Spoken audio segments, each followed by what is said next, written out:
Hey, this is Bruce Boudreau, and you're listening to Empty Betters with Nick, Mack, and Harrison.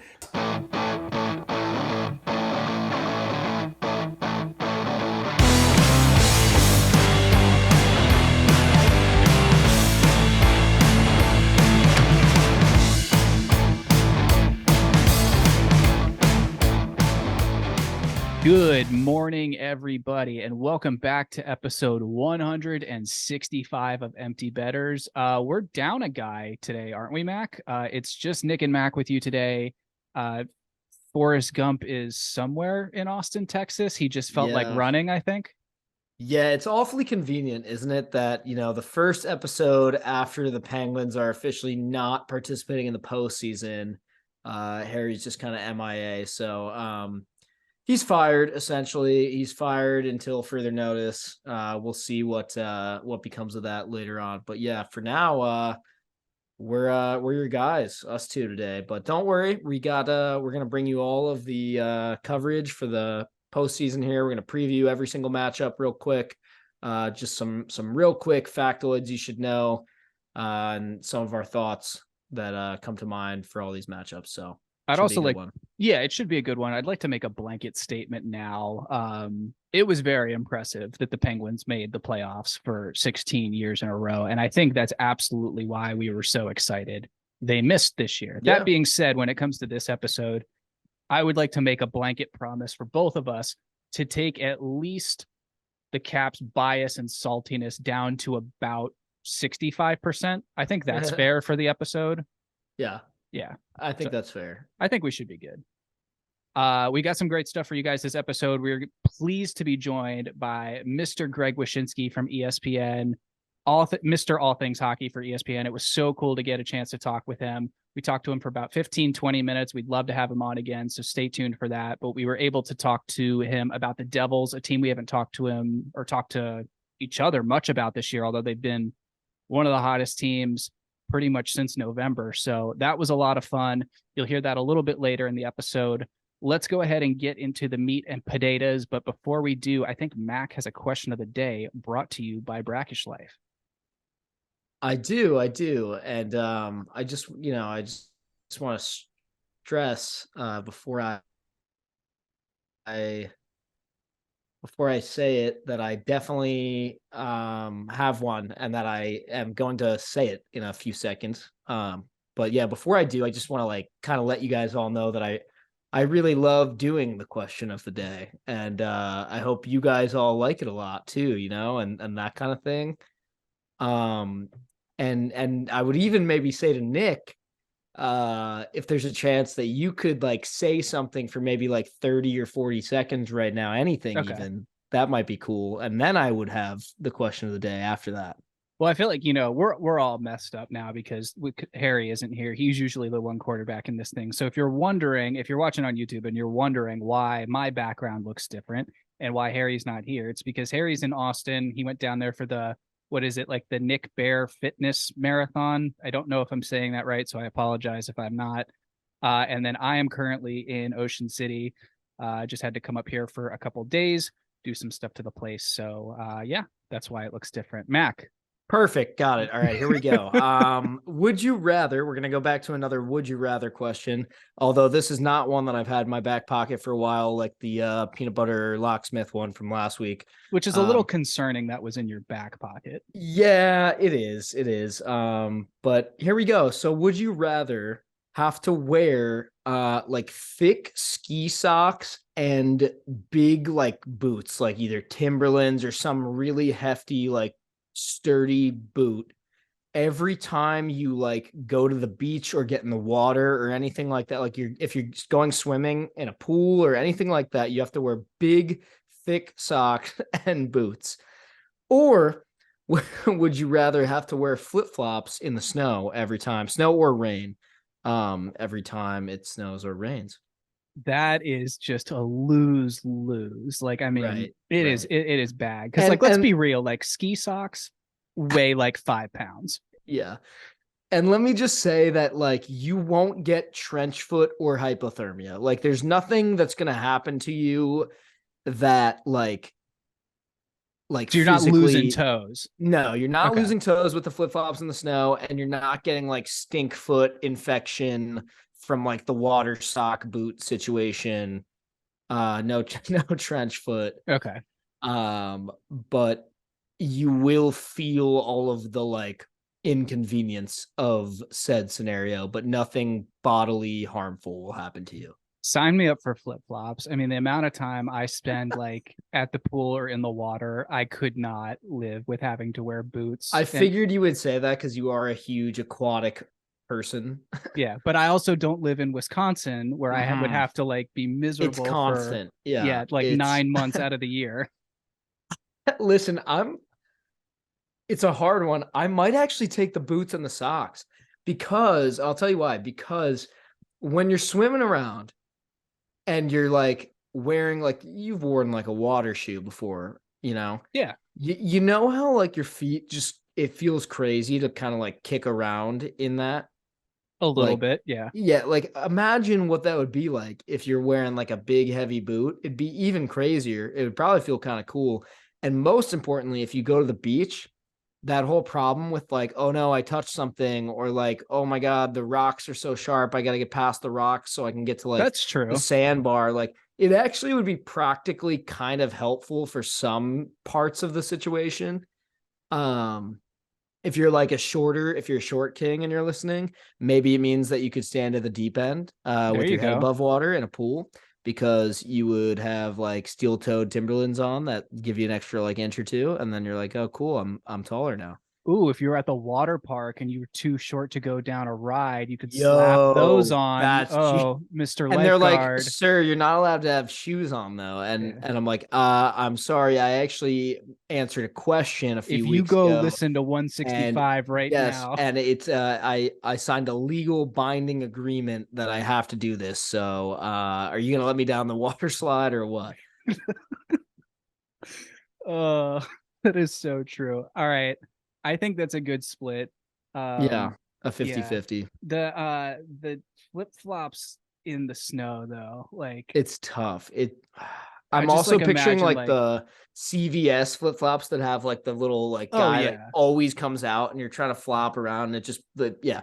pulls right out like immediately as soon as you're in like an inch of snow. Oh yeah. They're like Old Navy, you know, 2 Yes, for yes, $1, like pink or black exactly, flip-flops. exactly. Yep.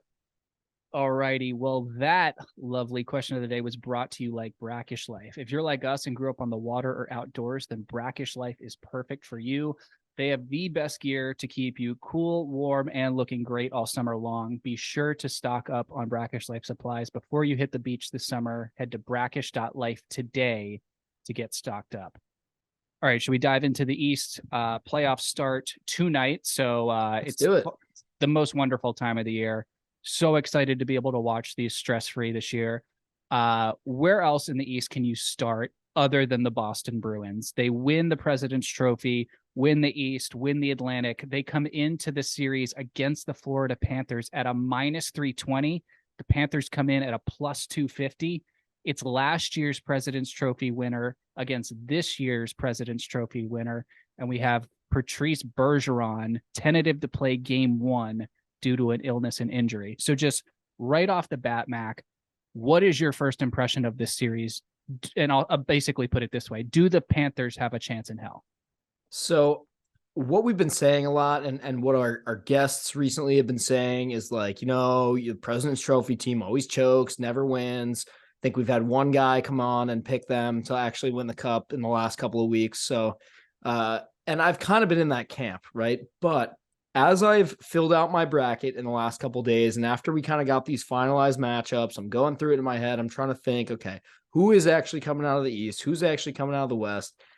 And I actually have kind of changed my mind to say that this might be one of those situations where the President's Trophy team actually just does come out of the East. Like I think, I'm not going to get too far ahead of myself. We're just talking about round 1 here, so I'll leave it at that. But I do not think the Panthers have a chance in hell. I famously love to say on this podcast, whether it's last year, this year, the year before, that the Panthers are a stupid and bad hockey team. They are. They shouldn't really even be here, honestly. I really don't think they have any business being here. I think they're only here because The Sabres aren't. Keith Kachuk scared it's Paul Maurice, right? Maurice, yeah. Yeah. He scared Paul Maurice so much that he's like, oh my God, I'm going to look like a huge bitch if I don't get this team into the playoffs. And then he did. And I think they're going to lose this series in 5. It's like when the good kid on like your private high school football team, like his dad like stops paying like the booster money. Yeah. No, literally. I think that they find a way to win like one game because there's going to be some bullshit penalty, or like Kachuk is going to like fight somebody important. Or I guess maybe if Bergeron can't play game 1, like maybe they like steal game 1 or something, and then Bruins lock it down after that. I don't know. I see the Panthers getting 1 somehow, but I truly can't picture them winning more than 1 game in the series if they even get the 1. I'm in total agreement with you. I'm always surprised when people pick sweeps in playoff series, just because I don't think people realize how hard it is to win 4 games in a row, 2 at home and then 2 away against the same hockey team within the span of 6 nights, 7 nights. Right.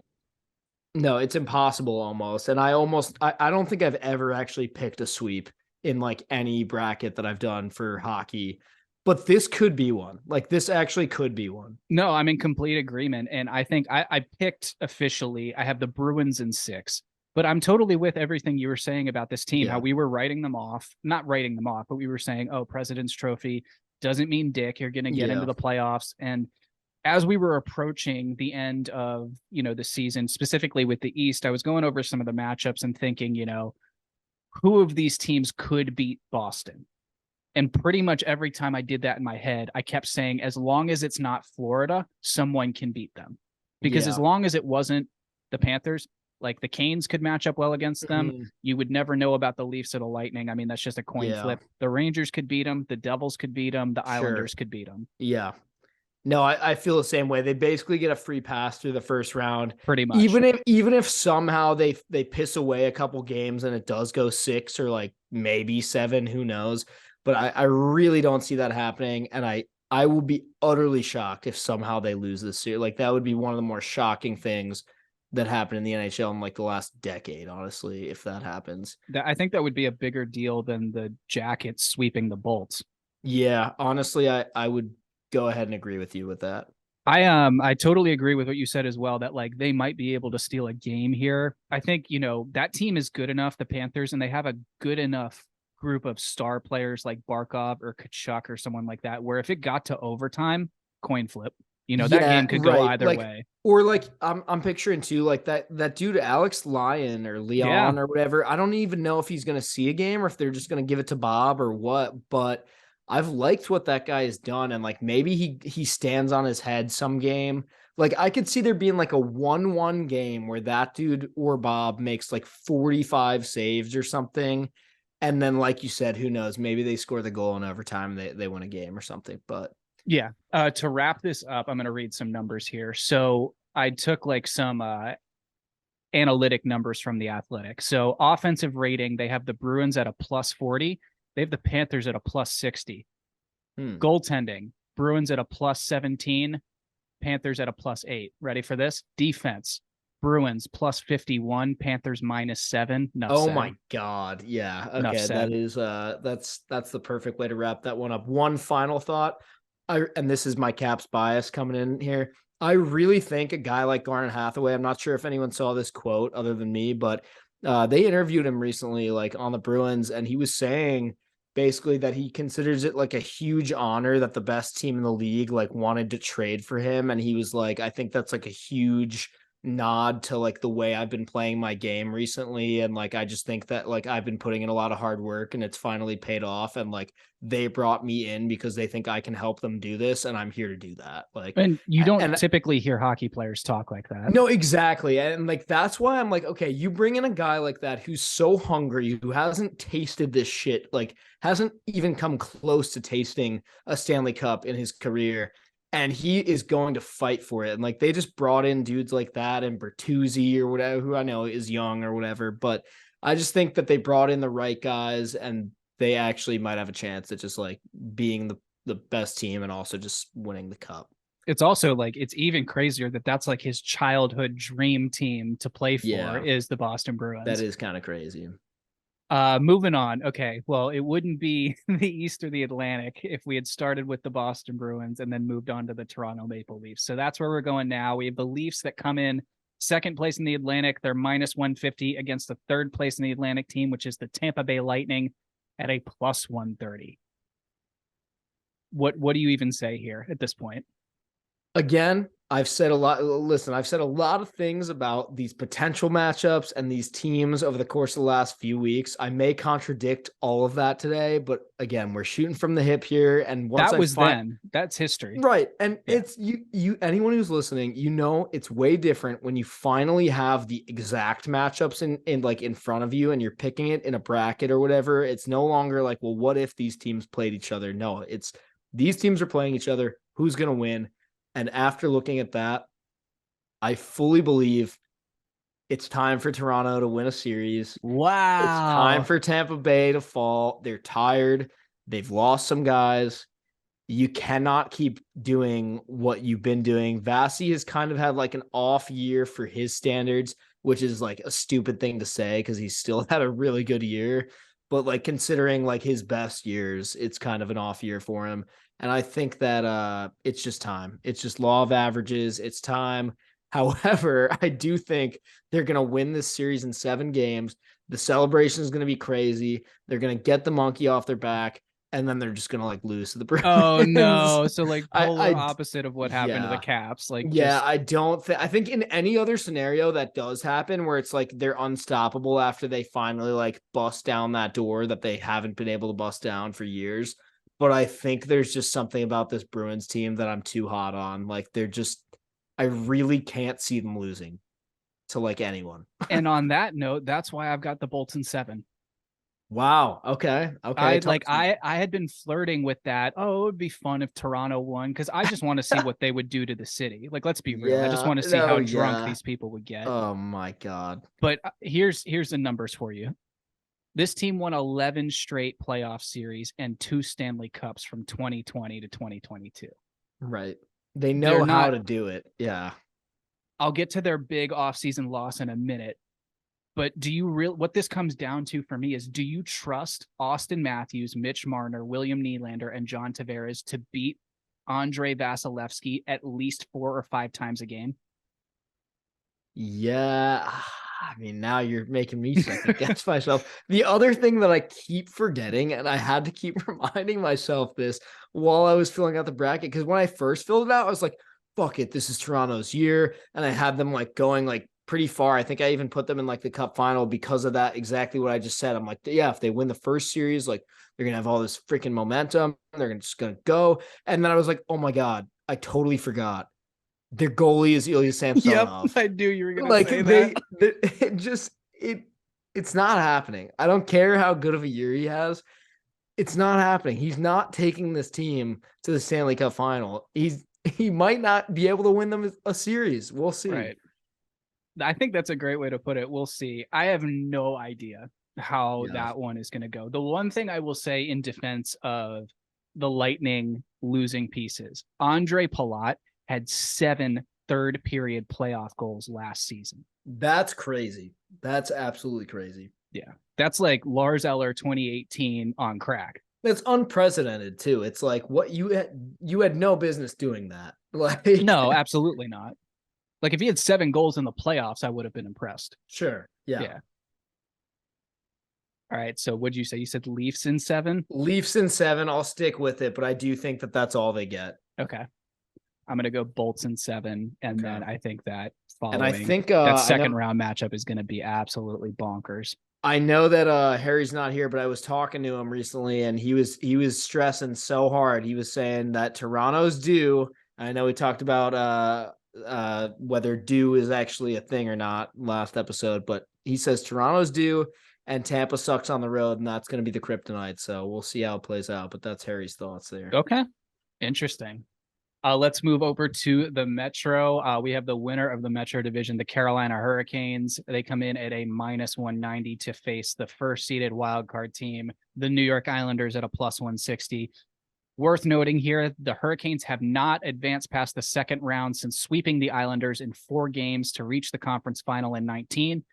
They are first in their division for the 3rd straight year, and we have heard that Matt Barzal is supposed to play for the Islanders in Game 1. So I know Islanders fans are going to feel a little bit better about that. Where do you stand on this series? And I'm very interested to see if we have similar or conflicting outlooks. I just think that, look, the Islanders have the least amount of pressure maybe of like any of these teams in the postseason right now. Like they got in, that's their thing. Like they actually made the postseason this year in a really tough Metro division. And that's kind of like, okay, you did that. Great. Anything else is gravy at this point. Carolina, on the other hand, the injury to Svechnikov, the question mark in goal that they've had all season long with Freddie Anderson on and off IR all season long. I think there's too many question marks in Carolina. And I think that the Islanders win this in 7. I totally on board with that. It's a tough one, but I think Sorokin has showed flashes of being a Vezina caliber goalie all season long. If Matty Barzal is supposed to play Game 1, people forget they got Bo Horvat.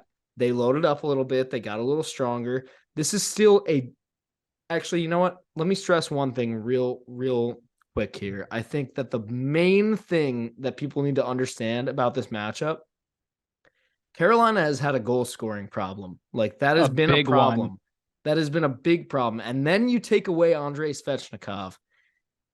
And then you look at the New York Islanders, who don't allow goals. Their defense is stingy as fuck. They don't give you chances. They are built for like a playoff series where they just piss the fuck out of you. And like for a 90s playoff series. Yes. They let you score like 1 goal a game and they win 2-1 or they win 2-0 or like Sorokin will have a shutout or 2 in this series. 1 or 2 shutouts in this series. And I really think that that's what it's going to come down to. So you're going Islanders in 7. Yeah. Okay. I'm totally on board with that. I also have Islanders in 7. I agree with literally everything you just said. This is a nightmare matchup if you are the Carolina Hurricanes. This is a team that's going to suffocate you, is probably going to win games by scoring maybe 3 goals at an absolute maximum, and they've got a better goaltender than you do, and that's just facts. I'm sorry. As good as Carolina has been all year. I mean, they won the division, obviously, but I think it's just they ran into some bad luck with the injuries all season long with the goalies, and then at the end was Fetch. And I think it's just a bad draw. Like you said, it's just a nightmare matchup. And they're just like anyone else. They probably could have at least squeaked through the first round. I really think they're just gonna go down right away. I completely agree. I don't know why it just hasn't seemed to have clicked for them this season yet, but I don't really anticipate that this series against the Islanders is when that starts to happen. Right. This just seems like it's going to exacerbate their problems. That's a good way to put it. The Pacioretty one is a big loss, especially when you think about goal scoring. Dude is probably like the most underrated sniper in the league. No one really talks about his shot, but that is a huge, huge loss for them. That was like their guy that they went out in the offseason to get. So, yeah. And on the other hand, again, I was talking to Harry the other day, and he was really trying to sway me, saying that the Canes are the Canes. They're a good hockey team, and that Sorokin is good, and he'll force it to 7, but the Canes will win because they're a better team. And in a Game 7, Brindamore is going to coach them to win that game, which, I kind of respect that opinion, but I also respectfully disagree.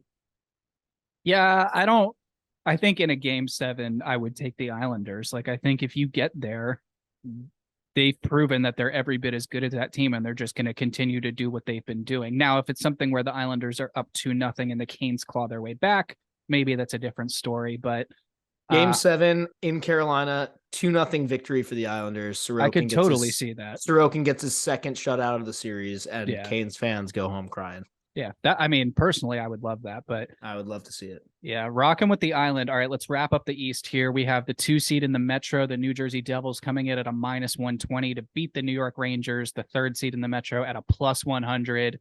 the Hudson River rivalry, the Subway series, the Meatball Parm Hero series, whatever you want to call it. I'm so excited for this one. This is the series I'm most excited for in yes. the East by far, maybe in the whole playoffs so far, like in the whole picture, but definitely in the East. This is the one I'm looking forward to watching the most. I've mentioned on the pod before, back way back in like 2006, before the Capitals were a good hockey team. My dad used to take me to New Jersey Devils playoff games because he wanted me to see what NHL playoff hockey looked like in person. And so I kind of liked that early 2000s Devils team. That was like the first playoff hockey I got to watch in person, and just kind of fell in love with the whole concept of like high stakes NHL action. You had Parise, you had Rodor, you had Zajac, you had Elias. Yep, Patrick Elias. It was just electric. And so I still have a soft spot in my heart for the Devils. This may be the team that I root for to come out of the East if that ends up being possible. They're going to have to go through hell to get there, but we'll see. And I am all in on them in this series. I don't have them winning. I have it going 7 and I have the Rangers figuring it out, but I would love nothing more to see them beat the Rangers after all the deadline deals that the Rangers made. Do you know how funny it would be? And I've said this on the pod before too, but how funny it would be if the Rangers spent all they spent to get Kane. They did everything they did. They added Tarasenko, everything. First round exit. See you next year. I would love that. You and I have talked at length about that, and we have some content prepared if that does come to fruition. And I've got Rangers fan friends. We all do. And I know you're listening and you're like, fuck you. Yeah, you're already screaming. Like, you know, it's nothing against you. I like nothing you. Against you're you. A good person. I just hate the hockey team that you root for. Exactly. I'm totally on board with what you just said. I really wanted to find a way to get this Devils team to win. And in my heart, I couldn't pick them. I have the Rangers in 7. If I was Harry, I'd be sitting here and going, oh, I have family in New Jersey, so I'm going to root for the Devils. But guess what? I'm not going to do that because they're in the Metro. And I would not be able to live with myself if my New Jersey family somehow decided to woke up, start paying attention to hockey for the first time in 20 years, and then start screaming in my face about how the Devils are in the Cup final. So I will root for them in the series, but that's as far as it's going to go. They're a fun hockey team. That's why I'm rooting for them. I'm going to give them the fun hockey team stamp. Jack they Hughes definitely is fun. get that. They definitely get that, especially with Luke now there too. That's super fun. Yeah. This is going to be the best series to watch. And Vitek. I always liked Vitek. Yeah. I was not a Samsonov guy. Everyone knows that if you've listened to the show before. But I never had anything against VV. And I honestly liked his game with the Caps most of the time. Most. Yeah. Emphasis on most. He's the king. People forget. He is the king of shutting out the first 2 periods. He is. And then letting in 3 goals. I was going to say, and then the last one we'll get back to you on. Yeah, but this is I really hope we get some like just amazing crowd content from this one. I don't want Rangers fans, maybe we took it a little bit too far last time when we're knocking out Lightning fans who, aren't paying attention. So we don't want to see that again, but I would love to see like 2 dudes bumping tummies like over, one Ranger, one Devils fan. That would be awesome. There will no doubt be all kinds of good content that comes out of this series. I have no doubt about that. So, well, I know who else wants to talk about the Devils, and that's Mr. Greg Wyshynski. So I think we should throw it off to Greg right now. All right. It's now my pleasure to welcome on to the Empty Betters podcast, Mr. Greg Wyshynski. Greg, thanks for joining us. Appreciate you taking the time. It is my pleasure to be here with you fine gentlemen. So, Greg, why don't you just give our listeners a little bit of brief background about you? I'm sure a lot of them follow you already, but just kind of give us maybe an early hockey memory and kind of where you got to where you're at right now.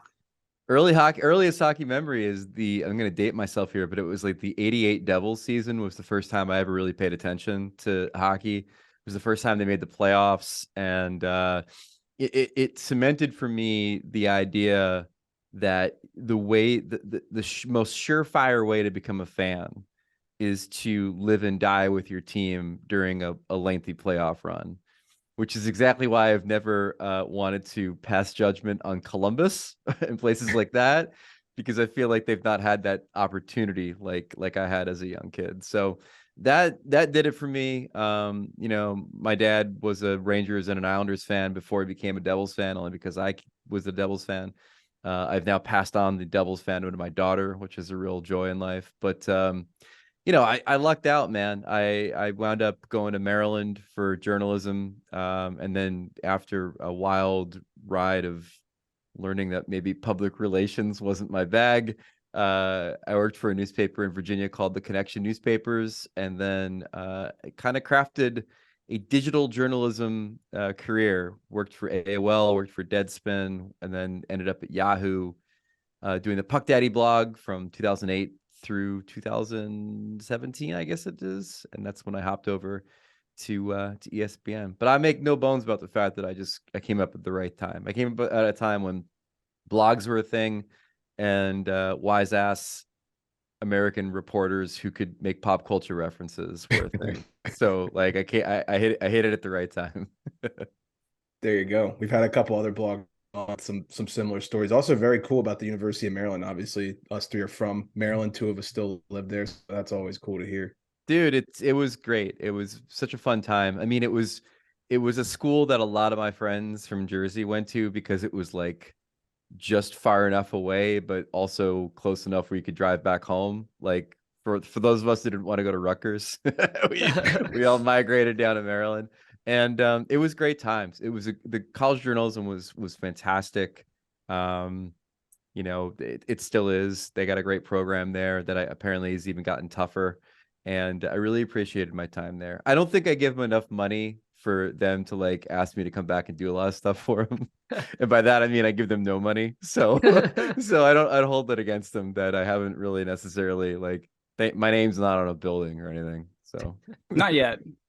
Not yet, right? Yeah, there you go. All right, well, we might as well jump right into some Devils talk. What can you say about the season they've had so far? Did you see them having as good of a year as they are having at the start of the season? So kind of. I had them in the playoffs and I had them ahead of the Rangers.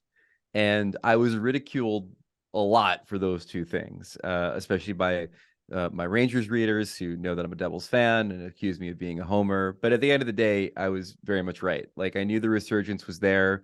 They just needed to get goaltending, and they got it from Vitek Vanacek. They got enough of it from Schmid. They got enough of it from Blackwood when he was healthy.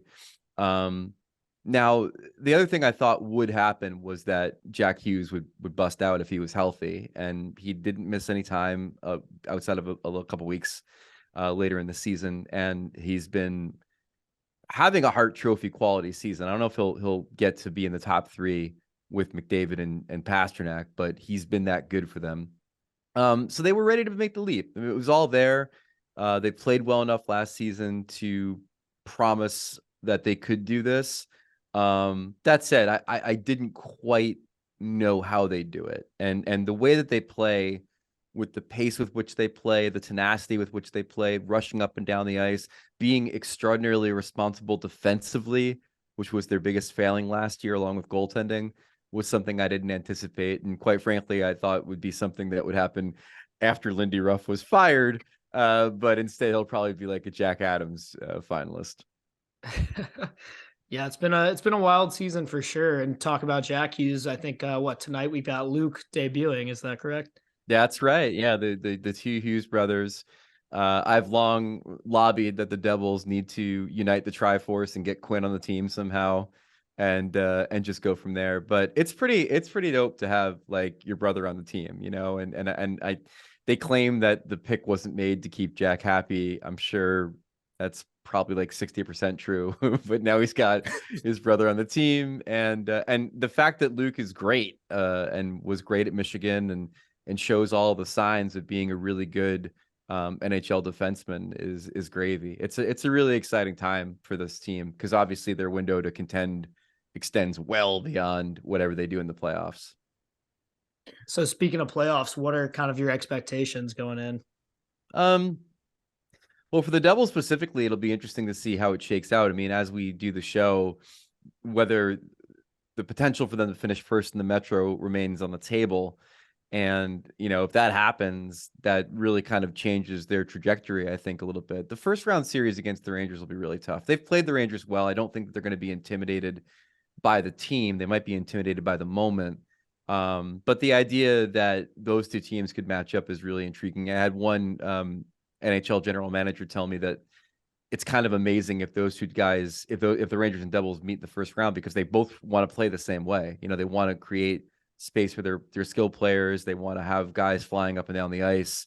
If either of them played Carolina or Boston, they'd be probably sad because they can't play the way they want to play, but playing against each other, those games could be pretty wild if Shesterkin allows them to be. As a Capitals fan with no dog in the fight this year, I'm fully rooting for that because that would just be such an entertaining series. Yeah, it could. I mean, obviously everything tightens up a little bit in the playoffs. So I think a lot of the high flying teams that we've seen this year might have to learn how to play a little differently. And that to me is sort of the intrigue with the Devils, is that, they made the Timo Meier deal at the deadline. They went out and signed Andre Palat last offseason. Those are two guys that are not like Jesper Bratt sized. They like Palat goes and scores the dirty goals. Meier is a big body. They clearly know that the game changes a bit when you get into the playoffs, and I'm interested to see, in particular with Palat, whether those moves pay off if the games get a little bit tighter. And especially with Palat, you've got that experience from Tampa. It's just, he was such a role player, for those teams winning those cups all those years. That experience has to count for something. It does, and he scored like 50% of the important goals they scored in those runs, and it's one of the reasons why, if the Leafs were ever going to advance out of the first round, it's going to be this season, because I think the law of attrition when it comes to the Lightning, losing the Yanni Gourde line, and then they make the final, but they lose in the final. Now they don't have that line. They don't have McDonough. They don't have Palat. Like, at some point it catches up to them. And their loss is obviously the Devils' gain when it comes to Palat. One guy we haven't even mentioned who's made me quite a bit of money since FanDuel became legal in Maryland was Dawson Mercer. I mean, he's been on an absolute heater this season. What do you guys say about him?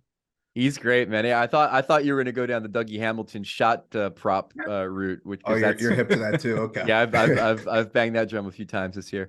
Mercer's a really interesting player. I mean, when they were talking about the Meier trade, there was some scuttlebutt that one of the players the Sharks were asking for was Dawson Mercer, and that the Devils were kind of taking him off the table.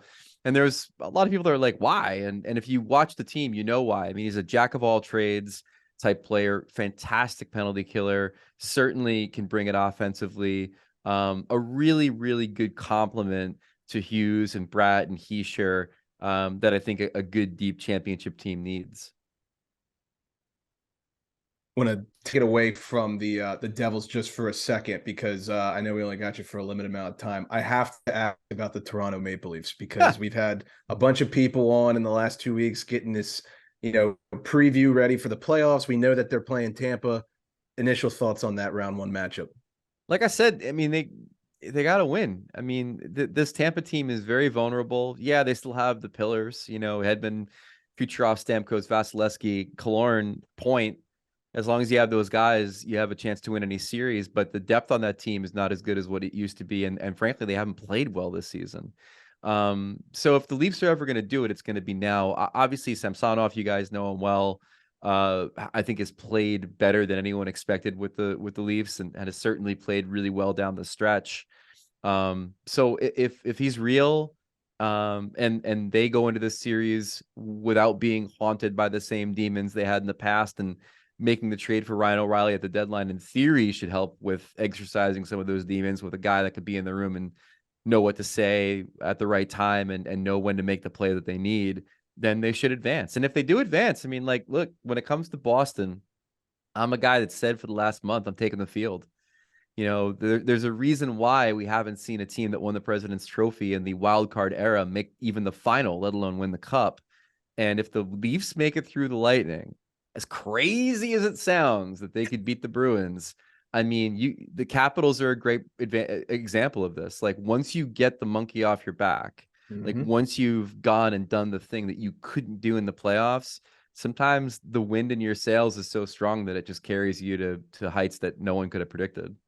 Absolutely. I think you're spot on with that. I'm totally on they're going to win law of averages this year kind of train.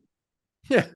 Yeah. I mean, right. It's got to happen at some point. I mean, it's the same way I feel about the Oilers this year too, where it's just like at some point when you have two generational talents on the same roster, they're going to figure it out. They're going to figure out a way to do this.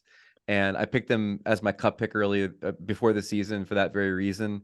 I kind of wish they played a little bit better D as a team. But I mean, if with a healthy McDavid, who's, God tier this season, and a healthy Draisaitl who wasn't healthy last year and still got him to the conference final, like this could be their year too. I want to ask you about one, and you kind of already answered it, your Stanley Cup final prediction. We obviously know your winner now. And any dark horses that you see, maybe some value there. So I had Carolina coming out of the East to, I think, play Edmonton in a rematch of the 06 final. I don't think it's going to happen, to be honest with you. I was worried about Carolina's offense in the playoffs, even when they had Svechnikov and Pacioretty healthy. Now that they don't have those guys, they could play with anybody in this league, but they can't score enough. And so that's really soured me on that pick. From the East, Leafs, Bruins, Devils, Rangers, probably, take your field. I just don't think Tampa is going to be strong enough to get back up to a fourth time. The dark horse team that a lot of people I've talked to in the league have their eye on is Dallas. Their depth is really, really strong. They obviously have Jake Ottinger, who has shown himself to be a really good postseason goalie. They're a team to watch. I really liked actually what they did this week and going into Detroit and just putting a hurt on the Red Wings while everybody's dilly-dallying around and trying to figure themselves out. Dallas and Colorado are the only two teams I think are like, we're just going to steamroll everybody on the way to the playoffs. And it was impressive to see them do that. And they're a team that, like I said, a lot of people have kind of pointed out not only their depth, but the way that they play. And also, as I've mentioned throughout the year, the Pete DeBoer voodoo of him taking a team to the Cup final every first year that he's in a market. It's what he does before they all hate him. Yeah, no, you're not wrong. Yeah, it is so funny how that works out. I think one of the things I love about Dallas is just that top line. They're so much fun to watch. And I think if they start to find their game in the playoffs, that's a team that could make a lot of noise. Totally. And I mean, they've got Pavelski to score the goals that he scores. Ben's been really good this year. The only hesitation I have is I'd love for them to have gone out and gotten another defenseman. But Heiskanen's great, and they're a team to watch for sure. So you got the Oilers winning it all. I think that's a great pick. I will say this to you, and it's something that we've noticed too. We've had a bunch of people on in the last 2 to 3 weeks getting interviews ready for the playoffs, and we've had one person pick Boston, which is like you said, playing the field. Everybody's I guess playing that card now. Yeah, I mean, history speaks, right? Like, I mean, the President's Trophy curse is a thing. We've had one more President's Trophy winning team win the Cup than had President's Trophy winning teams eliminated in the first round. Like, that's how much the margin is and how narrow it is. And so there's no logical reason not to pick them. They're incredible. Like, I was talking with Kyle Okposo from the Sabres the other day about the Bruins, and he said, like, they're equal parts what the Bruins used to be, where they can just beat you up, and then also the skill that Tampa had in that year when they went nuts and tied the points record. Like, their balance is incredible, their goaltending is incredible, their coaching is great, they've got veteran leadership. Like, there's no reason why they shouldn't win. But that's boring. So like, we all have to figure out a way to get them out of there and make ourselves look smart if it happens.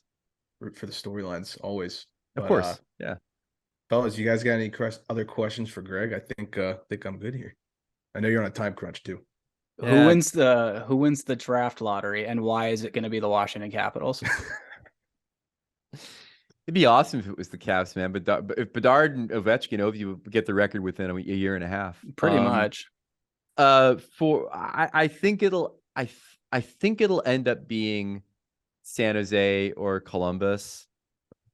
For the place I want them to go. Well, there's two places. One, not Canada. Just like let's blanket cover that. They've got Matthews, they've got McDavid, they've got Pedersen, they've got all these guys up there. Like, give us somebody. And then I want them, as much as it would pain you guys and me for years to come, like Philly would be the best. Like making Philly a big bad again would be beneficial to the league. Having him in that market would be beneficial to the league. And having him coached by Tortorella would be amazing. As much as it would pain me, that would definitely be kind of cool in a way as well. But I think besides Philly, I'd rather just get him out of the Metro. San Jose sounds perfect. Yeah. Well, like if he goes to California, I'd actually rather him be in Anaheim, because then like the Anaheim LA rivalry could get fired up again. The Kings will be good for a while. And then also like they've just got a great assemblage of talent out there, more so than the Sharks do. With Zegras and McTavish and Drysdale and all those guys. So like from a logistics standpoint, that'd be my pick. But honestly, I just want him to go to a market where one, they need him, and two, it's not Canada or Chicago. Like that's the other thing too. Like, come on. I mean, you should have ruined your karma for the things you've done in the last decade if you're Chicago. Well said. Sounds like we're all on the same page here. Well, anything else, guys? I think that's it. Greg, thank you so much, man. We really appreciate the time. Anytime, boys. Thanks for having me. Appreciate it. Let's do it again. Absolutely. Yeah, for sure. Take care. And we just want to say a huge thanks to Greg once again for chatting with us. What a cool guy. I mean, it was so nice of him to like take time out of his day to do that. And you could just tell the guy loves talking hockey. Super funny guy too. I really enjoyed that conversation, and can't thank him enough for taking time out of his busy schedule to meet with us and chat about the Devs and all things hockey. Yeah, absolutely. All right, so we did the East. Let's do the West. Let's go over to the West. We'll start with the Vegas Golden Knights. They won the Western Conference. They come into their opening round matchup against the Winnipeg Jets at a -170. The Jets are at +140. We just talked to Ken from Sin Bin Vegas about this. Has that changed your opinion at all? Without explanation, what's your prediction? Ready, go. Man, this is such a tough one. In the bracket, I went back and forth on this so many times, but my prediction is the Knights in 7. Okay. Maybe 6 if it goes their way. I love Hellebuck. I love a lot of things about the Jets, but I think that the Knights will figure it out. The only way that I could see this going the way of the Jets is if the goalie problem really is a problem for Vegas, because people forget Logan Thompson is still not returned to the ice. He might be, reports are saying he might return by the end of the series. So he's out of the picture for this one. Laurent Brossoit is the game 1 starter. They've announced that. And people also might forget he was the understudy for Hellebuck. So he knows that Jets team. He knows a lot of those guys. He's practiced against them. That might be a factor. Sure. On the bench will be Jonathan Quick. And still in the picture technically is Aiden Hill. We talked about it with Sin Bin Vegas, but these guys have 4 goalies that are all like more than capable of winning games in the NHL. So it'll be really interesting. I think if one of these guys, like game 1 is going to be so fucking important. Yes. For Vegas. They need to go out there and get a win with the goalie that they start with, which is Brossoit. And that'll give them some confidence, hopefully. And they'll be able to kind of move on from there. Now, if they have a like catastrophe in net in game 1, if they go down like 3-0 in the first period, look out, because all of a sudden the Jets might just be able to win that series, because Vegas is going to be reeling, trying to figure out who the hell to stick in net. And before they figure it out, they're going to be down too much and they might lose. But yes, technically I have Vegas in 7. That's my official pick. Gotcha. Jets in 6. Love that. I love that. Let's hear why. Talk to me. I think they're going to outrun and gun this Knights team. I don't know why. I just have visions in my head of Kyle Connor, Ehlers going out there. I mean, we have to see if Ehlers is even alive after that hit he took last week, but putting up at least 1 to 2 points a game, that top line. Hellebuck for me is what did it. I looked at the D core too. That's a blue collar defense core. That's a playoff hockey defense core. Morrissey. Yeah. Dilly. Yeah. Lunch pail defenseman. Yes, they have some. It's Winnipeg Jets brand of hockey. This is what they want to do. They want to put the hurt on you. They want to block shots. It's a gritty team. Rick Bowness, right? I mean, this is This is a coach who has a lot to prove. He tasted it against the Bolts in the Cup final. He got a little taste. Yep. And I think he's got a lot to prove. He's got a lot of haters for some reason. There's a lot of people out there that think he's a bad coach, think he can't win. And I think he's going to be looking to prove them wrong. So, I would love to see Winnipeg win. That would be really cool. The other thing that really did it for me is, you talk about difficult playoff atmospheres to win in. It's probably the Bell Center #1. And then I'd probably put the Jets at #2, to be honest. That is really good point. That is a much smaller building than the majority of NHL buildings by about 4,000 or 5,000 people. So it's tight and it's loud. And it sells out. They pack that shit in, and it's usually like a whiteout or something like that. More times than not. You're absolutely right. Yeah. And not that the Knights aren't a good team or don't have a difficult building to win in. I just think, I'm sorry, when it comes to who's going to get up for a hockey game more, the city of Winnipeg or the city of Las Vegas, I think everyone knows the answer to that question. No, you definitely got that part right. I mean, but yeah, you're right. I mean, it is super hard to go into a building and play a hockey game after they do a whole Cirque du Soleil situation right in front of you, and there's some guy skating around in a knight in shining armor, and he's putting on a whole theatrical production, and then you lose your whole your warm up. You're like, well, what the hell? I hit two smelling salts already, and now I'm falling asleep again. This wasn't a microdose, like clearly. Yeah. So it's a hard building to play in for a different reason. Like I went into medieval times when I was in 7th grade for a school field trip, and I've actively avoided Disney World ever since I was dragged there. Like if I wanted to see that shit, I would go there. Most definitely. Let's go ahead and move on to our next series. We have the Edmonton Oilers and Los Angeles Kings. I know we are very excited for this matchup. You have the Oilers coming in at a -220, and you have the Kings at a +180. Mac, what do we got? This is so hard. This was the hardest one. So hard, because we've talked about the Kings all season, and we've been so big on them. But the Oilers are the Oilers. They have like 2 generational players. I mean, I don't have to tell most of you who are listening about Connor McDavid and Leon Draisaitl. The other thing that is really going to come into play here is Kevin Fiala and Gabe Vilardi are both like just kind of missing in action right now. We haven't gotten a ton of details, last I checked at least, on updates on their injury status, but it sounds like I think there's a good chance neither of them will be playing for game 1. I think the coach simply said there's a chance that they travel with them for games 1 and 2 to Edmonton, and he didn't really elaborate further on it after that. So it's tough. I think my official pick is Kings in 7, because I really want to go with my heart there and say that that's what's going to happen.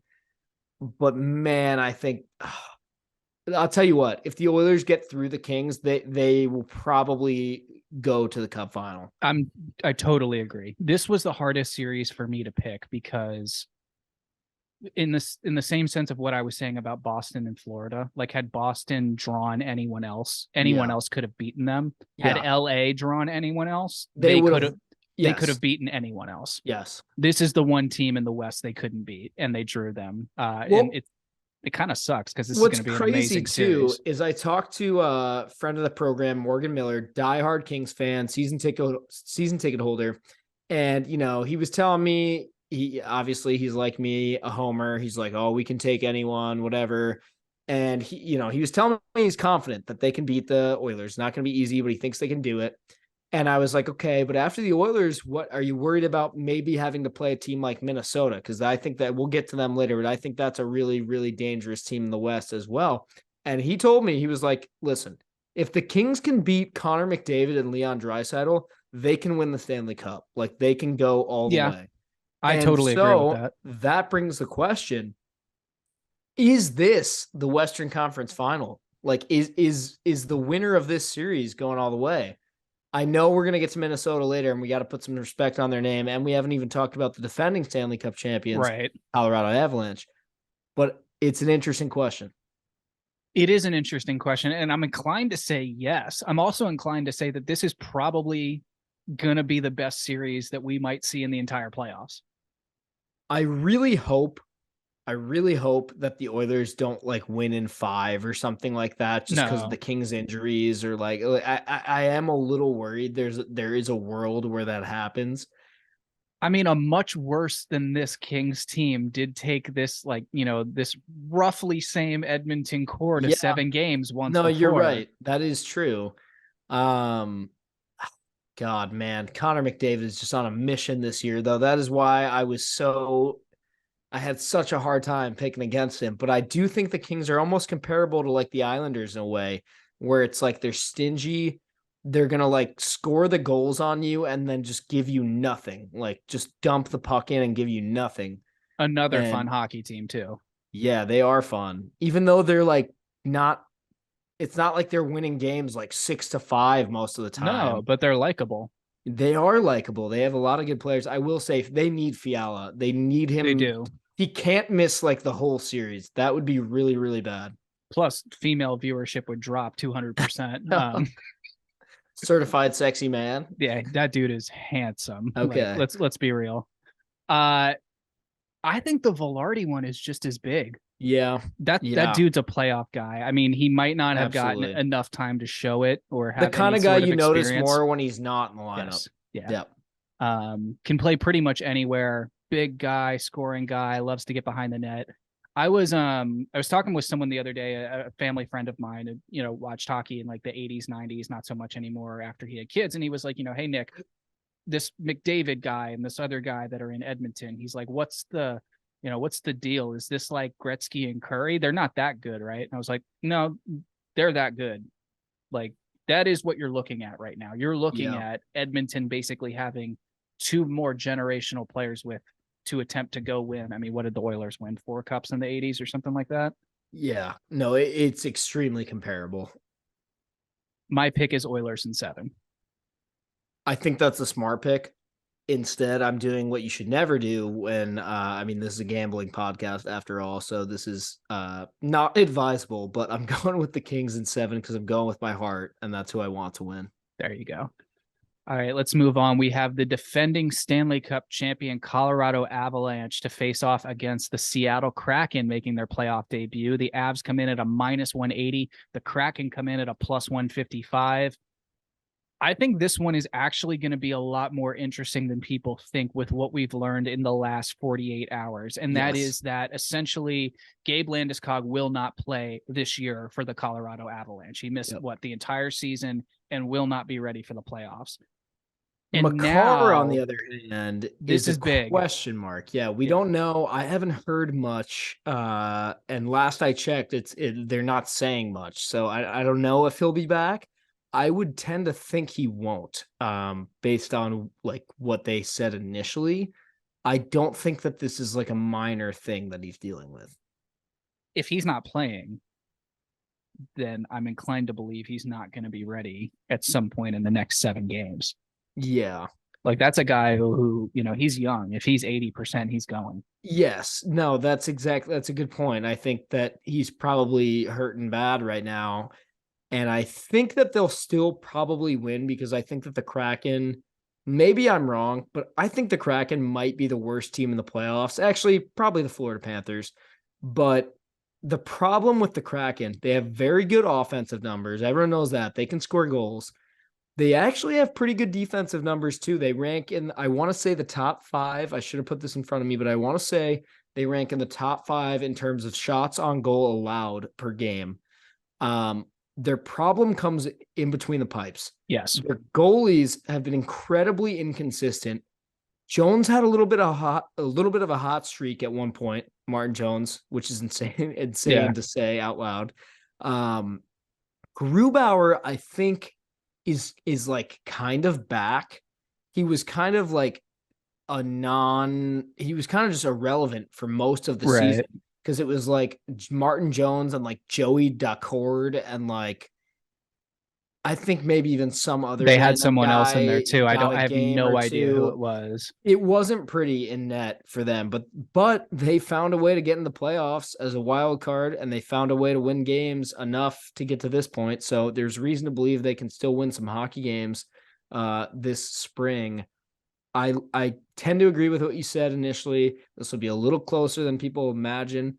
I don't see them beating the Avalanche. I think it'll probably be like a 5 or 6 game series. I think my official pick that I submitted was Avs in 6. I also have Avs in 6 submitted, but I'm going to pose this question to you. Is it worth saying that while Seattle's goaltending is a question mark, that Colorado's is also a question mark? All season I was saying that. All season I was saying that the Avs are getting way too much credit. People are just picking them because they won the cup and it's like, oh my God, whatever. But they lost their goalie and that's a huge problem. I have kind of flip-flopped on that in the last like couple of weeks. I think Georgiev has kind of proved that he can steal games and that he can be the guy. And I think that it'll definitely be sturdy enough to beat the Kraken.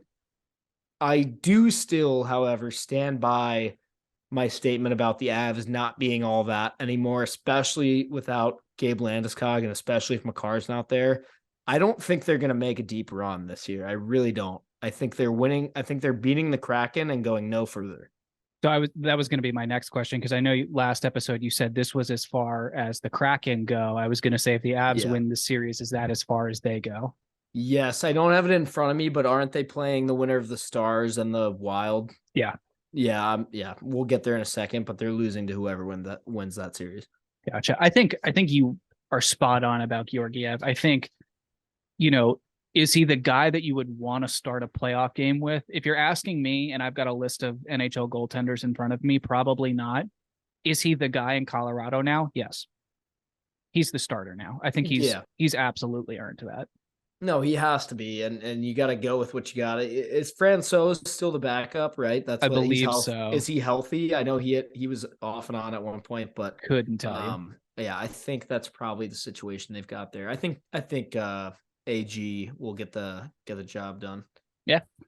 So we both have Avs in 6. Let's move on to our final playoff matchup. We have the 2 central opponents. We have the 2 seed Dallas Stars coming in at -140 to face the 3 seed Minnesota Wild at a +120. Coin flip? This is going to be a really, really good series. They are very evenly matched. Season series was 2-2. Something that not a lot of people are talking about, especially a lot of our listeners who are like us, more East Coast focused, more focused on the Eastern Conference.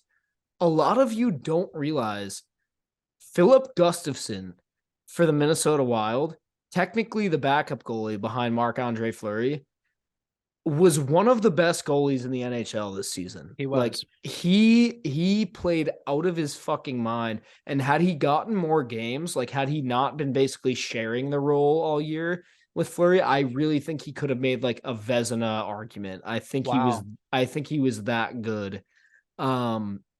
However, you've got a guy like Marc-Andre Fleury. If you're Dean Evison, you kind of have a decision to make. I know what call I would make. I think it's absolutely Gustafson's crease. Ride the hot hand. I would imagine they would start him in game 1. I don't believe that's been announced as of the time that we're recording this on Sunday, April 16th evening. But yeah, I think you got to go with Gustafson. And I like this Wild team a lot, man. I think they could go deep. I have them in 7. Okay. Ottinger is going to be the big problem here. Talk about Vezina caliber seasons. That guy played out of his fucking mind this year, and he proved me wrong. I thought he was kind of a fluke situation before this season. I thought he had a good year or two, and that he wasn't actually as cracked up or all as he was cracked up to be. But I was very much proved wrong. And I think that it's going to be a very good series, very tough series for both teams. It absolutely will. Very green series, too. A lot of Extremely green. So much green. Gotta love that. It just sucks that we're going to lose some green at the end of this, 50% to be exact. But I've got the Stars in 6. And wow. I know you're going, okay, Mr. J-Rob, here comes the bullshit. But like, you love J-Rob, you do. I am the biggest J-Rob truther, but like outside of the Bruins, can you name me a better line in hockey than Hintz, Robertson, and Pavelski? Oh, that is a good one. And then you said it. It's the Otter. I absolutely trust Jake Ottinger as a playoff goaltender to get that done. And then I think what's not getting talked about enough is actually how decent that Dallas Stars back end has been. We shit all over the team at the beginning of this year. We were going through their, like, I remember we had their daily face-off pulled up and we were like, I think we were actually "Who?" laughing. I Like, think we we were were like, literally "Who?" laughing about it. Yeah.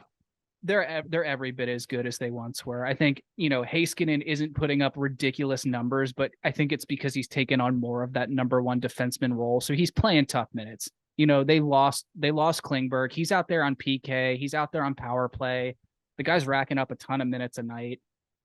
They're young back there. They're mobile back there. I mean, obviously there's some exceptions, but I don't know. I just have a really good feeling about that Dallas Stars team. I honestly thought they were going to win that division outright. I know the Avs caught them on the last day, but yeah, I'm going with the Stars. What a lot of people forget, something I forget, is that Jamie Benn is not as old as I think he is.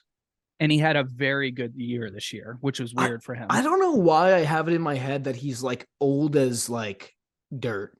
Well, because he won the Art Ross when I was in like middle school, so that's why. Isn't he only like 33?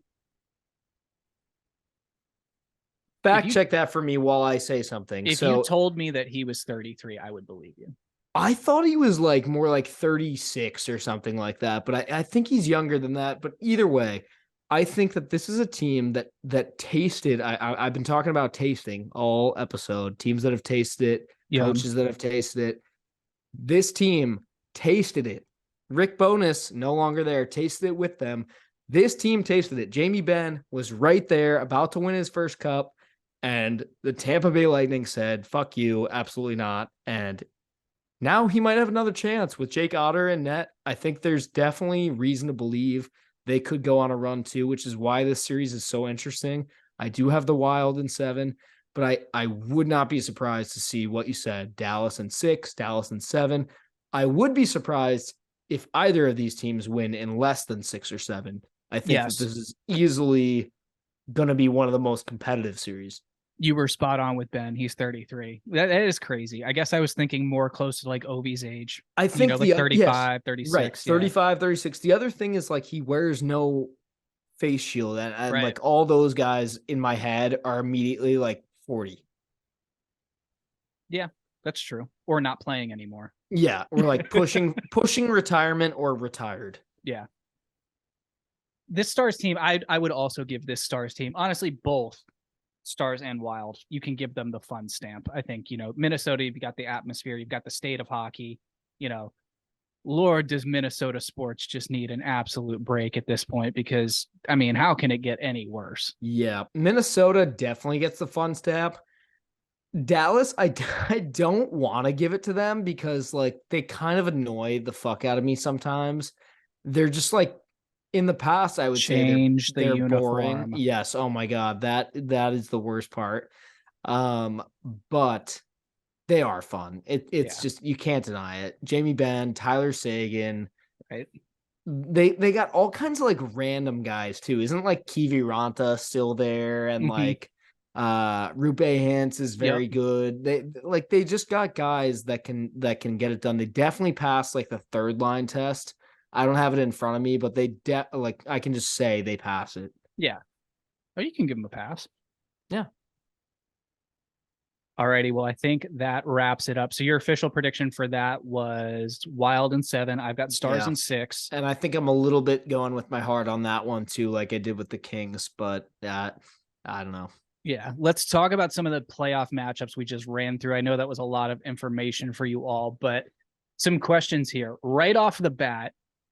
Who's got better matchups, the East or the West? Better matchups in terms of what? Like entertainment value. Like, who are you more excited to watch? Or like, when it comes down to it, because games are going to be on at the same time, are you going to choose games from the East or games from the West? I think I would probably lean West, actually.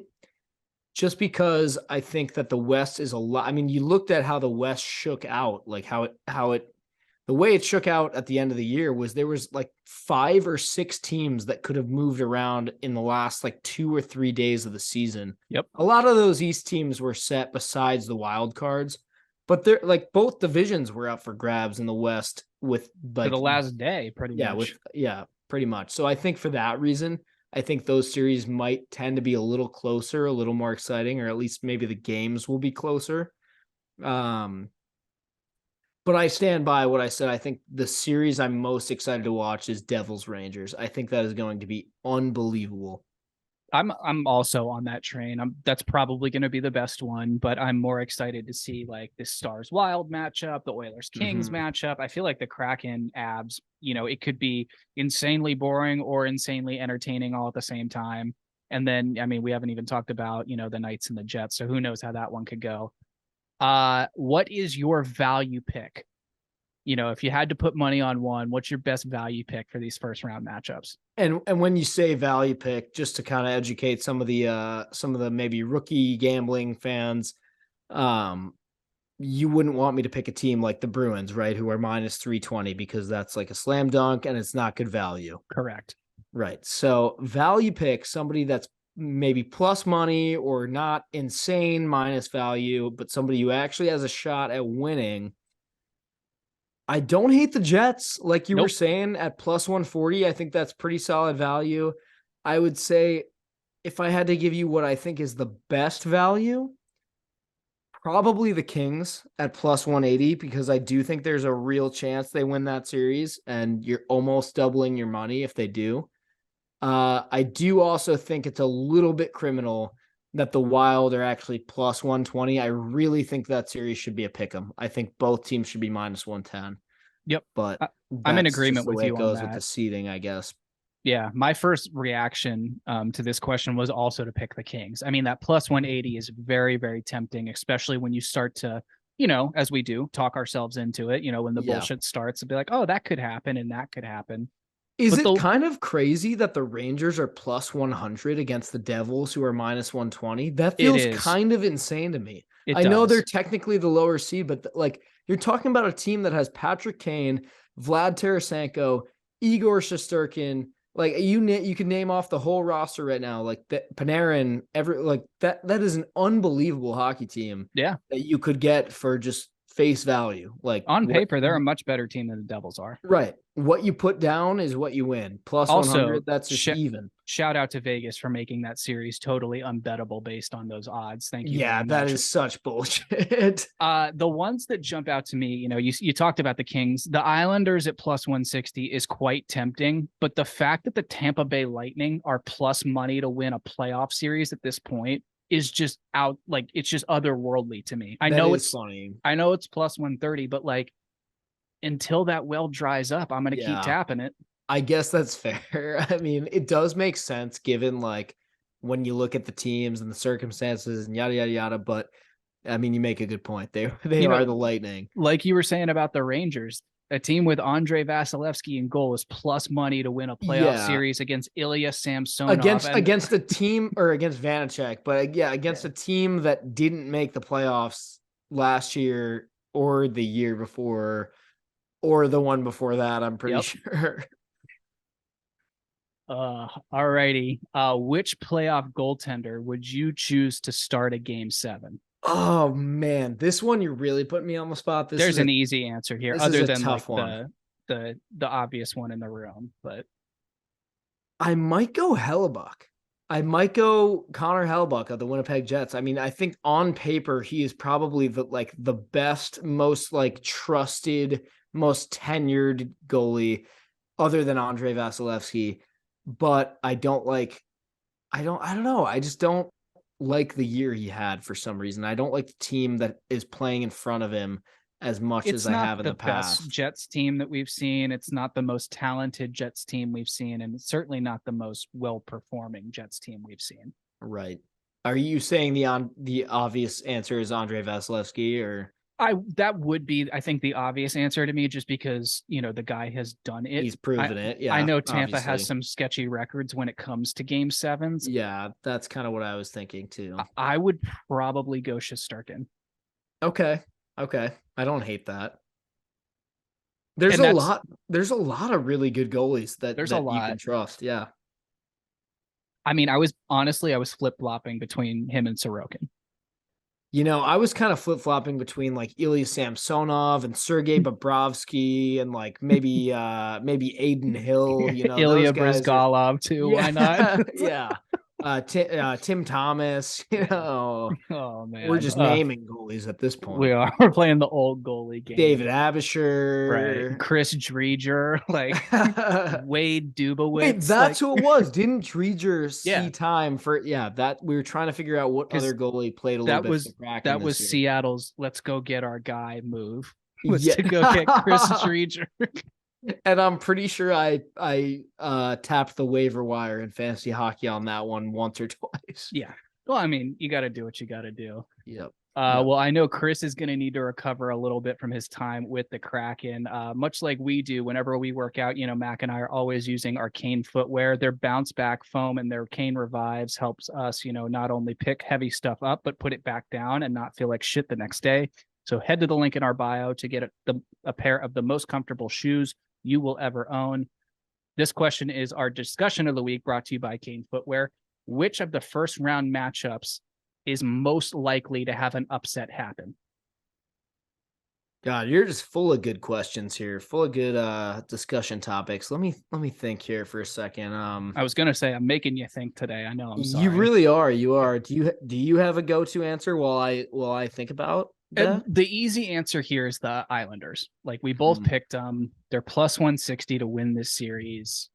We've talked about why we think they're going to beat the Hurricanes and why we don't think that the Canes are essentially good enough, which is crazy to say, but I got to go with that series. You know, It's kind of insane to think that also the Rangers is technically an upset. Like if they beat the Devils, that is an upset. It shouldn't be. The It plus re- 100 thing just infuriates That me. is That's such just bullshit. the dumbest That thing is ever. so dumb. Yeah, that you hit the nail on the head with the hammer when you said that that Vegas really just like gave the big middle finger to everyone. They're like, yeah, pick one of these teams. I dare you. Yeah. Minus 120 for the Devils. Yeah, tap that. I Gambling's dare you. legal now. You guys can't win anything anymore. Yeah, plus 100 for the Rangers. Yeah, go ahead, buddy. Go ahead. Right. Just Yeah. do it. You sure about that? You sure about that? That's why. Yeah, fuck you. Like there's other tempting ones. It's like the Kings. I was trying to talk myself into the Kings, but like in terms of like actually realistically happening, I think you have to go. I mean, you could say the Wild, but in terms of like a true upset, I would say the Islanders. Yeah, I would say so. That's a good answer.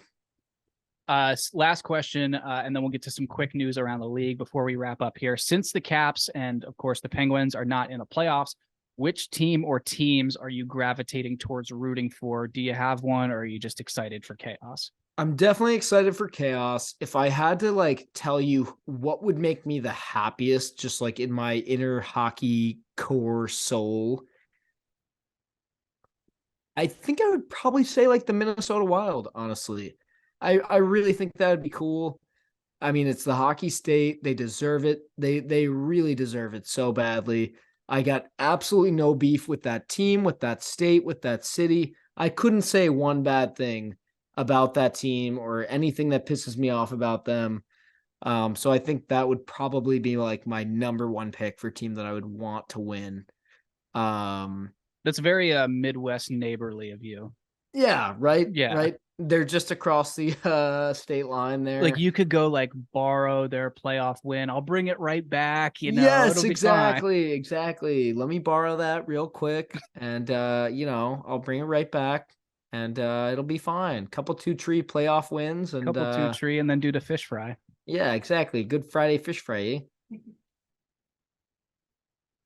I got to gravitate towards, I mean, obviously I've got, I think the Stars are a fun team, but for me, it's the Kings, Yeah. Now that they're starting to like at least play like not 2012, 2014 LA Kings hockey, it's like actually watchable, which is enjoyable. So right. Not They've got that some grit to them now. Yeah. Literally the only knock I have on them is that they're an LA based sports team. Yeah, that is kind of annoying. But you forget that, which is like says everything you need to know. Yeah. They should a good move point. them out of there. Yeah, get him out of there. All right, let's go around the league real quick. So we've got some coaching things to get to, some front office things. This is actually, I don't think either of us were expecting this, so we can dish on this a little bit. We have Dallas Eakins fired as the Ducks coach, Brad Larson fired as the Blue Jackets coach. The Penguins clean house. They get rid of Brian Burke as president. They get rid of Hextall as the GM. I know Harry was very happy about that. Needed to be done. Long time coming. Yeah, I mean, how do you explain half the moves they made at the deadline? I don't think you can. Stupid as fuck. Yeah, so stupid. There you go. The big one is that it was announced that Peter Laviolette won't return as the Caps coach next season and that him and the team are parting ways. Where do you stand on this? I'm actually surprised. I know like most Caps fans were like, oh, get him out of there. Like they got to do this. And like most of them were probably expecting it. And I know his contract was up. I fully expected him to be like signed for like one more year on a like do this now or that's it type situation. On the Barry deal. Yes. The Barry deal.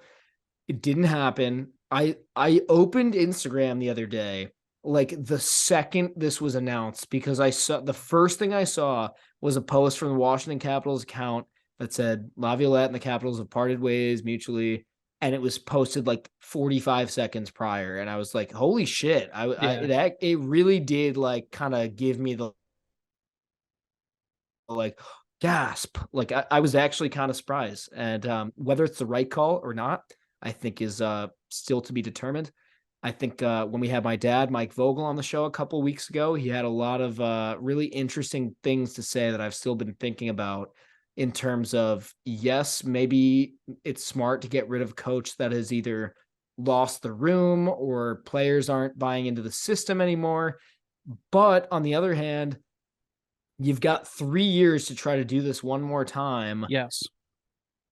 Who gives you the best chance of doing that? Probably someone who's done it before, you would think. I mean, it doesn't feel like we're looking at the options. I don't think that there's a good chance the Capitals hire somebody who has won a Stanley Cup before. I'm inclined to agree with you. I would be shocked if somehow we end up with a coach that has like a long tenure in the NHL and has won a cup before. I think it's probably going to be what most of these younger Caps fans all over Twitter want, which is something like Spencer Carberry, younger coach, former Bears coach, or Jeff Halpern, assistant in Tampa Bay, former Caps player, former Caps captain, local guy, Potomac, Maryland guy. I believe the only NHL player to ever, I believe so, ever be born in the state of Maryland, which doesn't even count. Potomac is DC. It is DC. We've been trying to get rid of Potomac for years. Trust me. Yes. But yeah, it's an interesting move. Like I said, we won't know, I think, if this is the right move for quite a while. Even after we hire him, obviously we got to see how that pans out. But hey, it's done. So I guess onward, we'll see. I totally echo everything you're saying. And my reaction to this, I was like, oh shit, they actually did it. I thought we were, typical Caps fashion. I thought it was a lot of like fan talk, a lot of yada, yada, yada, yada, yada, but no. No, typical Caps fashion. I mean, if I was in middle school, high school, college, I'd be expecting this guy to be here for another year, maybe year and a half. And then you do like a mid-season thing if it really goes tits up. Right. I do want to say something that I saw from a lot of Caps fans on social media, which is always going to be a dangerous, preface to a statement here. And people are going like, finally, we're going to turn this team around. Yes, thank God. I'm like saying that. You have absolutely no idea what you're talking about. It is so delusional. And we got to clip this because I have a message to Caps fans all over. It is a delusional thing to think that Laviolette was the sole and the biggest problem with the Washington Capitals. That is an insane thing to think. Like, that is just so silly to me because that is a guy who he did his best. And I'm not even sitting here like telling you he was amazing and they shouldn't have fired him. I'm not saying that either, but I just think it's insane to think that he was like the root of the problem. No. Look at what he was dealing with. That's a team that had so many injuries. What was anybody going to do with that? Put any amazing NHL coach as our coach, and they're probably not doing much better than Laviolette would. No, injuries aside, like the guy had a global pandemic. Yeah. He had his star goaltender man. that he signed to be the starter have some, freak medical incident, so he couldn't play all year. So now he's got Sammy and Vitek to, try and get a team into the playoffs with, which he did. Yep. And I forgot Craig. Craig absolutely counts, and hats off to an amazing career for Craig. Yeah. I just don't see. I mean, this guy was just throwing stuff at the wall trying to get it to stick, but he was throwing whatever you were giving him. A lot of it did stick for a while. And the last thing I'll say on this point, because I know still there's fans listening to this being like, yeah, but he didn't play the young players.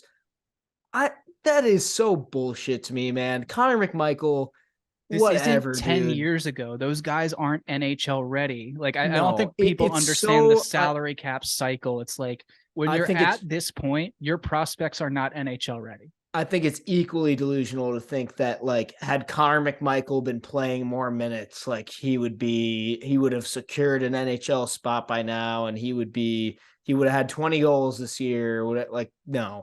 No, if he did, he would have made the team out of training camp and had 20 goals this year. This is a dude that knows talent. Laviolette is not some scrub who can't sniff out young talent. You think he's just somebody who hates young people? That's what the Caps fans seem to think, is that he's so against youth. How many times do we have to teach you this lesson, old man? Exactly, right? No, it's that's not what's happening here, man. It's just you're playing the hand you were dealt. That is literally what this is. You get dealt a poker hand and you're trying to do the best you can with it. Right. And sure, did he make some bonehead decisions? Probably. Maybe one thing I could say bad about him is I didn't like how much he shook up the lines constantly. Yes. He definitely could have tried to build some more chemistry with just going with something for a little while.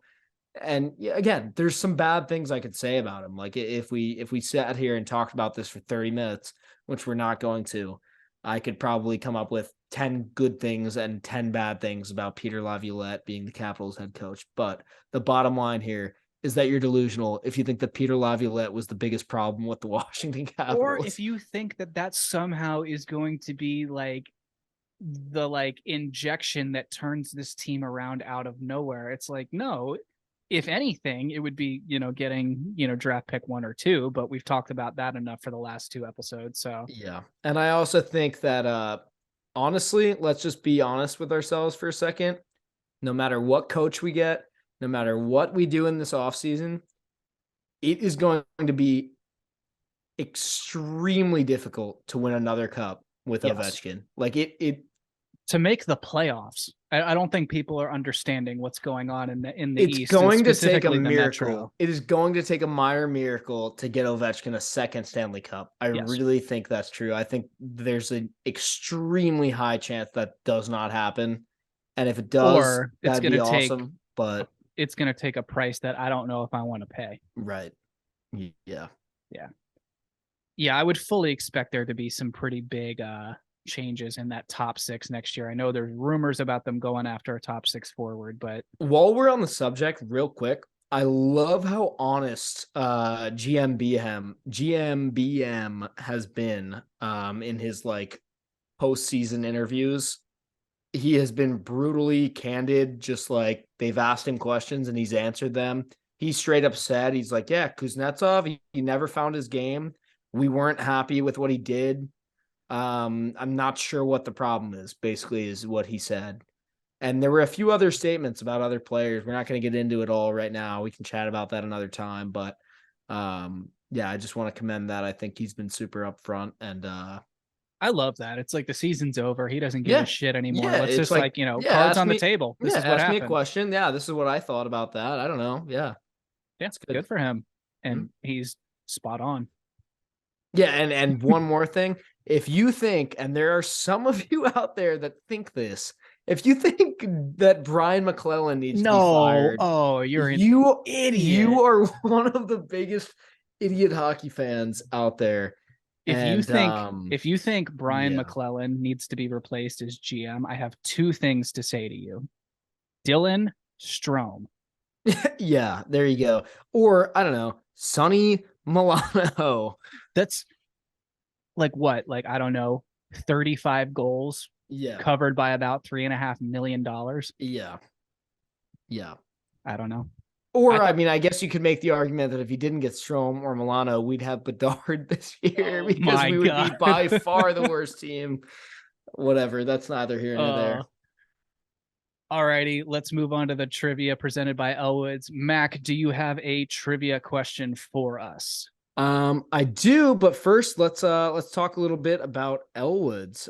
We like Elwoods. Elwoods is fun. We love Elwoods. Nick, say some things about Elwoods. Well, if you guys are in the Milwaukee area or in the Midwest area for that matter, because we've had people drive 2 hours to meet us at Elwood. So, wrap your head around that for a second. But if you're looking for a fun place to hang out with a bunch of people who love hockey games, check out Elwood's in Milwaukee. 70s themed bar. They've always got great music going on. There's always, live events out on their patio. Awesome bar atmosphere. Nathan and his staff are so great. The bartenders are a ton of fun. The bouncers are a ton of fun. Everyone there is always having a good time. Bonus, if you're a hockey fan and your hockey team is playing, the game will absolutely be on. You just have to ask. If your team scores and you're wearing merch, supporting your team, maybe supporting your favorite hockey podcast, I don't know, and there's a goal scored, you get a free shot. So who doesn't love free booze? Absolutely. No, it's a very fun place to go. Even on non-hockey nights, I've had many a good night there. 70s themed bar. They always play good music. Bartenders are always very kind to me. What more could you ask for? They pour you drinks and they give them to you, and some of them are free if you're wearing hockey stuff. So they took out. Great care of us at our event there. That was one of the first places I remember you saying when we first came to Milwaukee. You were like, we have to go here. Yeah, I mean, it's just literally if you're a hockey guy or if you play or if you love the sport, they will welcome you. Like you go in there and just mention that you're a hockey guy and they will just welcome you with open arms. So love that. Trivia. Let's talk this day in hockey history. Nick, what NHL team on April 16th in 1997 won their first playoff game in franchise history by beating the Phoenix Coyotes? 97. Okay. So I'm assuming it's a Western Conference team. Would have to be if they beat the Phoenix Coyotes, right? It's not the Minnesota Wild because they weren't there yet. Right? I don't know. Were they? I don't know. Were they? I don't know. I think the Wild came later. I feel like, didn't they come in around the same time as the Sens? I don't know. Did they? I think they did. This is just my notepad, by the way. Sure. All right, Wild, final answer. Wrong. Damn it. Okay, West. They definitely did come later, by the way. I think Oh.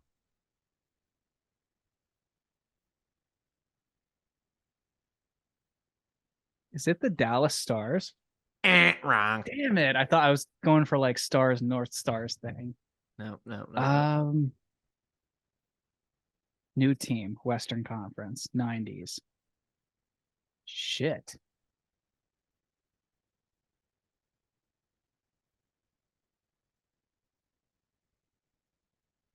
Another hint here would be that there were two players. The final score of the game was 4-2.